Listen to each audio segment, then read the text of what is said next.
My name's Michael Redding. Been driving a cab for most of my adult life. It's not the kind of job you dream about as a kid, but it pays the bills, and over time you get used to the long hours, the weird passengers, the empty streets at night. Ash Hollow isn't much of a town. Quiet most of the time, a little rough around the edges, but it's home. I was never the kind who enjoyed working at night, but sometimes you just have to adapt to what life throws your way. For over 10 years, I had been driving a cab in Ash Hollow, a small town in North Carolina. It wasn't a famous or touristy place. Just a few main streets, gas stations that closed early, and scattered houses with old fences and forgotten gardens. That particular night, the weather was unbearably melancholic. A fine drizzle tapped against the windshield, and the fog wrapped itself around the streetlights as if trying to snuff them out.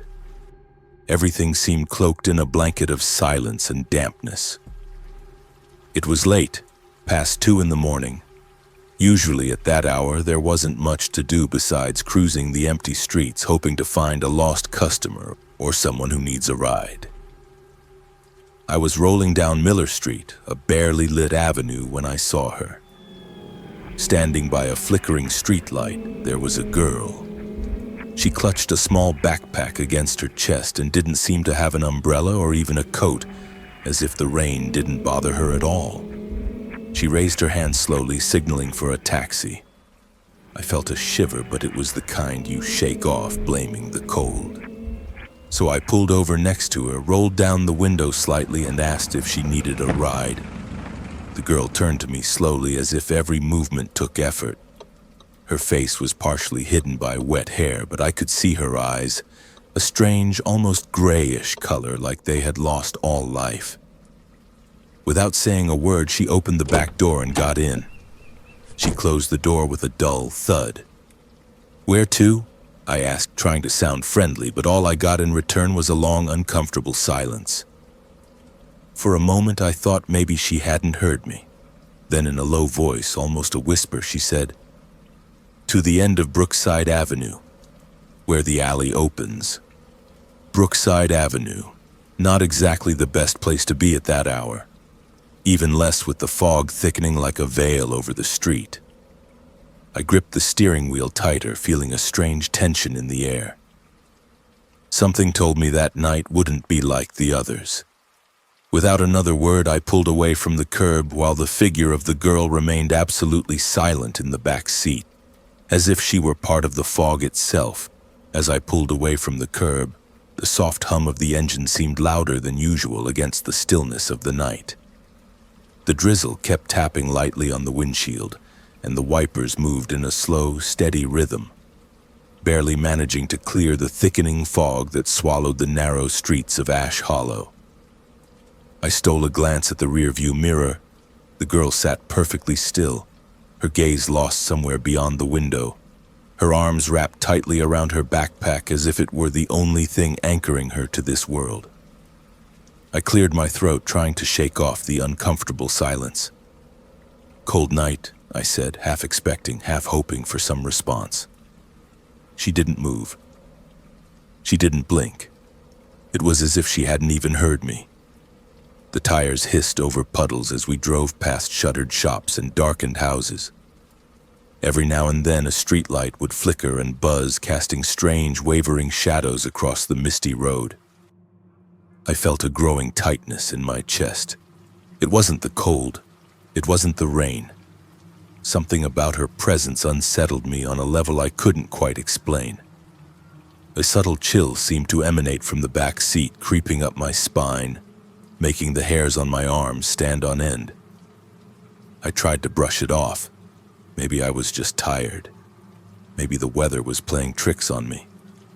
Still, I couldn't shake the feeling that something was terribly wrong.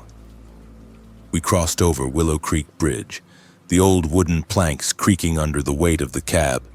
On the other side, the houses grew scarcer, the town giving way to patches of overgrown fields and lonely twisting roads. "Almost there," I muttered, more to myself than to her. That's when I noticed it. In the rearview mirror, her reflection seemed off. It wasn't just the fog distorting the glass. For a fleeting moment, her figure appeared to shimmer like a mirage wavering in the heat. I blinked hard, glancing back quickly. She was there, silent, still, real. I gripped the steering wheel tighter, my knuckles whitening, and focused on the road ahead. The entrance to Brookside Avenue was just up ahead, swallowed almost completely by the creeping mist. And somehow, deep down, I already knew that whatever waited for us there, it wasn't going to let me leave untouched. Brookside Avenue was barely more than a cracked, uneven stretch of asphalt, lined with skeletal trees and abandoned buildings. I slowed the cab to a crawl, peering through the mist until I spotted the alley she had mentioned. A narrow slit between two crumbling brick warehouses swallowed by darkness. I eased the car to the curb and shifted into park. "We're here," I said, my voice sounding thinner than I had intended. For the first time, she stirred. Her hand reached for the door handle, but just as she pushed it open, she paused, and without turning her head, without looking at me, she whispered, "Why didn't you help me?"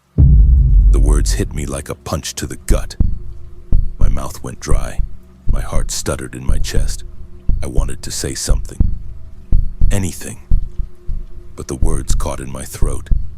She stepped out of the cab into the mist, her silhouette barely visible under the weak, flickering light of a nearby lamp. I watched, frozen, as she walked toward the alley.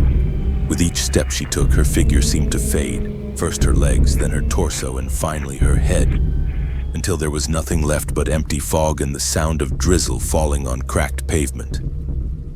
For a long moment I just sat there, gripping the steering wheel, my mind spinning, trying to make sense of what I had just witnessed.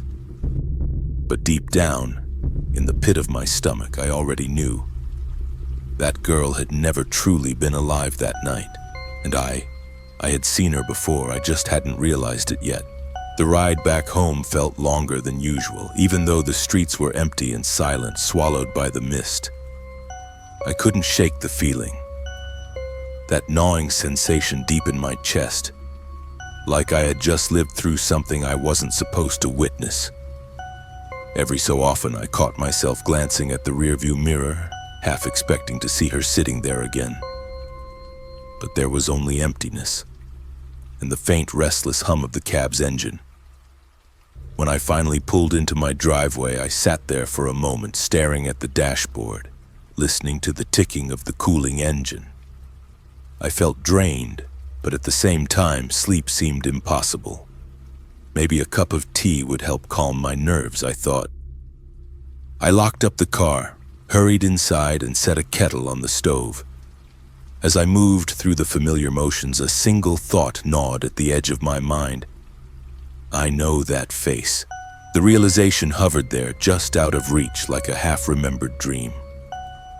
I sat down at the kitchen table, hands wrapped around the warm mug, staring into the steam rising from the tea. And then it hit me. 6 or 7 months ago. I had driven past Brookside Avenue late one night. It had been raining then too. I remembered seeing someone, a woman, collapsed at the mouth of that very same alley. She had been reaching out, pleading silently for help, her clothes torn, her face bruised and pale under the flickering streetlight. And me? I had looked, hesitated, and kept driving. I had told myself it was none of my business, that it was too dangerous, that she was probably drunk or on something. I hadn't stopped. I hadn't even called for help. The memory came crashing back with horrifying clarity, leaving me cold and trembling. And now, 6 months later, she had found me. She had waited for me, and she wasn't finished. I didn't sleep that night. I didn't really sleep much after that. Every 2 or 3 nights, without fail, I would wake up drenched in sweat, my heart pounding like a drum inside my chest. Always the same dream. I was back on Brookside Avenue, sitting behind the wheel of my cab, the engine idling in the rain. She was there, standing in the alley, half shrouded by mist, reaching out to me with those same hollow gray eyes. And then, just before I woke up, she would whisper it again. "Why didn't you help me?" No matter how much I tried to forget, no matter how many times I told myself it had been too dangerous, that I had no way of knowing, it didn't matter. The guilt had rooted itself deep inside me, twisting tighter with every passing day. Sometimes, even when I was wide awake, I could swear I heard footsteps behind me, or caught a glimpse of movement in the corner of my eye, a flicker of a pale figure watching from the shadows. I stopped driving at night. I stopped taking Brookside Avenue altogether, but it didn't change anything. No matter where I went, no matter what I did, she was always there, waiting, watching. And every time the rain started to fall and the fog rolled in, I knew, deep down, that she would find me again.